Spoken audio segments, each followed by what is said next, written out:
Let's build some seats from scratch and get ready to sew up a custom interior in this 1961 Impala.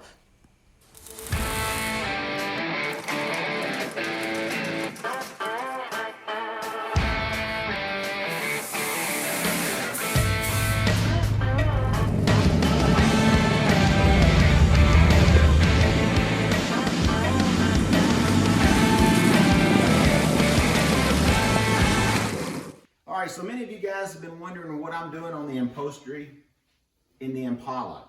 And I've made the video and I got sidetracked, got onto some other projects, got onto some wiring on that car. Now it's time to start duplicating the driver's side for doing the passenger side. We'll get these panels made up and then maybe we'll start doing some upholstery work on that. Let's get this stuff cut.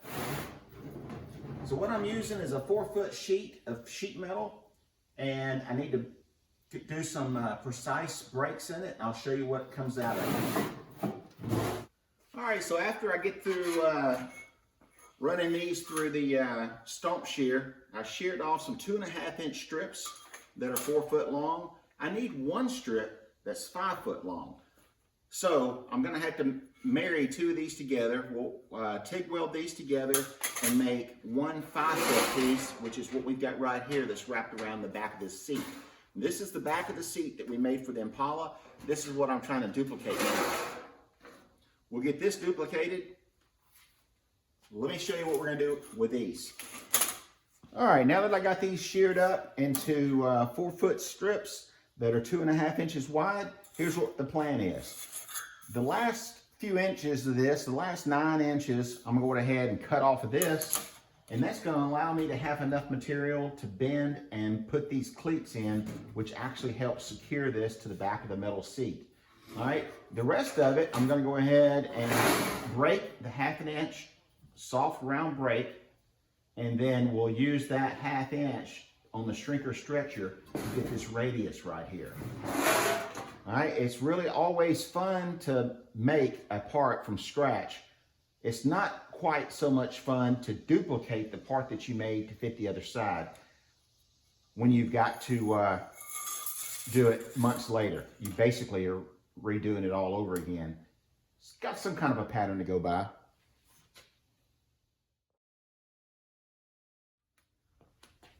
All right, so to get my bends accurate, you can see this line right here, this scribe line in that layout die. Here's how I do it. I've got a couple of these. You can see that they are marked 1 inch, 1.5 inches, 2 inch, 1/2 inch, 3/4 of an inch. They're little scribe tools. I call them scribe gauges. I'm not really sure what the proper term is. But when you're wanting to do a precise bend from one end to the other, you can't go wrong with one of these. Lay you some fluid out. Now, you don't have to put the layout die out. You can scribe it like this right here, of course. You can use spray paint, but it's just harder to see. You can't even see it on camera. There it is. But that's what I use, guys. You can do them in different sizes, of course. And they last forever as long as you take care of them. It's just a neat tool. I've been asked before. People see me use them. They want to know what it is that I'm using. I do not know the brand, name, or anything. I'll try to put something in the description if I can recall where I got them. I believe I got them from Dagger Tools. Could be wrong, but I'll try to look it up. All right, let's get busy.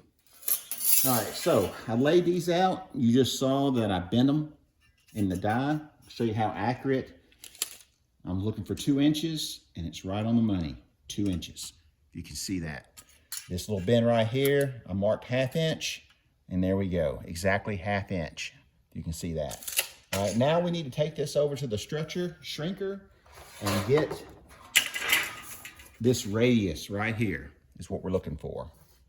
All right, when we get that, then we can lay them together, mark a line, and we'll go ahead and weld them straight across the top right here. And then we can cut them to length. I'm not going to cut them to length or do that until I get these radiuses. That way, if I'm off a little bit on the radius and I've already got it cut here, then that makes it a lot harder. A lot easier to cut this after we get this.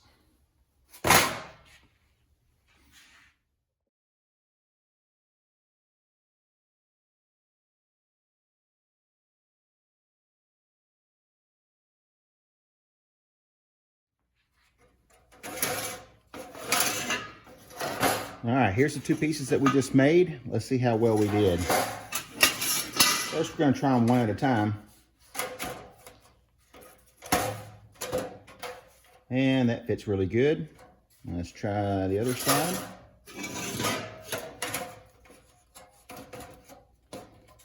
And that fits really good too. We'll have to tweak these just a little bit once we get them welded together, because there probably will be a little bit of warpage. Put them both together like this. So what we need to do now is cut these two right here in the center where we can hide the welds. Of course, these are going to be covered with leather anyway. They won't be painted or anything, but we still want to do a good job. The better job we do now, the better job it'll be when it comes time to wrap them in leather. All right, just to give myself a fighting chance of getting it right the first time, I'm gonna go ahead and clamp this together. If I don't, then I've got a good excuse of why I screwed up. All right, I trimmed these two pieces off right here. Get them out of the way. That's perfect to make the back. And once you get the back made, we'll go ahead and spot weld the back in just like we did here. And the reason that we're doing that is to keep down the vibration of the metal. We'll line this inside here with some felt so where it'll be metal to metal. Anyway, we'll get to all that stuff later. Today, we're trying to make this back. So let's get that done. All right, so right here, I've got my electric shear, and I am cutting the radiuses on the back, and it is tapered, so there was a little bit of laying out to do to make sure that it does fit the seat frame. Now I'm going around it with the Roper Whitney hand punch, and I'm just punching some 1/4-inch holes in the back so I can spot weld this to the frame or to the angled piece that we made a while ago. And that'll make sure that it stays straight and not warped. I'll go back and dress these welds just a little bit. Now we're going to weld these cleats in, which make sure that it stays hooked to the seat frame. All right, well, there you have it. We've got two of these made, one for each of the front seats. They're going to get covered in leather. We've got work to do still. Now we got to make sure the foam fits both of these. And then we got to finish making around the bottom of the seat. All right, so the next piece that I've got to duplicate is this piece here, but we need to make it for the passenger side where this is the driver's side. And I'm going to use the metal piece as a template this time instead of the cardboard. And I know that this fits one side, and when I made the seats, the seat frames, they're mirrored of each other. So as long as I do this piece the same as I did, well, as long as the second piece is just like this one but reversed, we should be okay. Okay, I've got another piece of sheet metal. I have laid it out with the layout die, and now I'm using the piece that we already made for the driver's side, and I'm laying it out in a reversed pattern so that it'll be for the passenger side seat. Now this goes around the bottom of the seat. It's got these holes in it right here that will have the release mechanism for to be able to get into the back seat. This will all get covered with another piece that we've got to make to go on top of it, and the spring and stuff and the hinge for the seat all is hidden right there. Now let's get this piece laid out so we can get it sheared and cut, and then we'll move on to the next step. Well guys, my camera went off on me yesterday while I was finishing up the outside portion of the passenger seat. I've still got both inside portions to template out and make, but I'll do that on another video. But it's basically the same as what I've done on the drivers and the passengers. This one turned out pretty good. It turned out as good as the other side. You'll never see any of the stuff that you're seeing right now because it'll eventually be covered in leather and really look amazing. One step closer to the interior on the Impala. It won't be long now before we start sewing. Well, let's go make sure these things fit first. Well, all right. These things fit great. Put the foam in.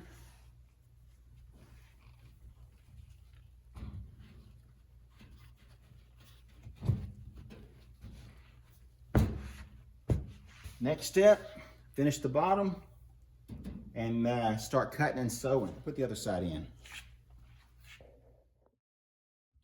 All right, so there you have it. At this point, you could body color, paint these the same color as the car.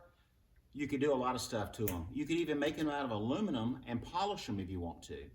Lots of different ideas. All you have to do is use your imagination, work on a budget, and get it done. So here we go. Next step is the big one. We got to start cutting and sewing. Yeah, it's a lot of work, But hey, as always, thanks for watching. Now get out in the garage and go build something. See you guys in the next episode. Don't forget to like, tag, share, and subscribe. Help this channel grow. I appreciate everything you guys do. Talk to you soon.